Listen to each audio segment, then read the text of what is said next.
জীবনের সুখ দুঃখের সঙ্গী, আস্থার জায়গা আর ভালোবাসার মানুষ হিসেবে বয়ফ্রেন্ডের গুরুত্ব অপরিসীম। প্রিয়জনের প্রতি সেই বিশেষ সম্মান ও কৃতজ্ঞতা প্রকাশের জন্যই ৩ অক্টোবর বিশ্ব বয়ফ্রেন্ড দিবস পালিত হয়। সম্পর্কের বন্ধনকে আরও মজবুত করতে দিনটি বিশ্বজুড়ে বিশেষভাবে উদযাপিত হচ্ছে। ২০০৯ সালে যুক্তরাষ্ট্রের সামাজিক যোগাযোগ মাধ্যমে প্রথম এ দিবস পালনের সূচনা হয়। ধীরে ধীরে তরুণদের কাছে দিনটি জনপ্রিয় হয়ে ওঠে এবং এখন এটি আন্তর্জাতিক স্বীকৃতি পেয়েছে।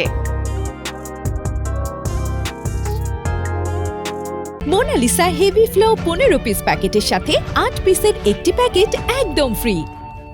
আজকের এই দিনে প্রিয় মানুষটিকে শুভেচ্ছা জানানো, ছোট উপহার দেয়া কিংবা সামাজিক যোগাযোগ মাধ্যমে ছবি ও পোস্ট শেয়ার করার মাধ্যমে অনেকেই উদযাপন করছেন দিবসটি।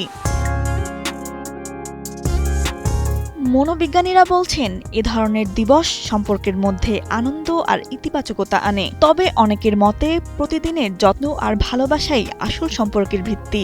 দিবস কেবল স্মরণ করার উপলক্ষ মাত্র। ভালোবাসা আর যত্ন থাকুক প্রতিদিন, আর বয়ফ্রেন্ড দিবস হোক সেই অনুভূতি প্রকাশের বিশেষ দিন।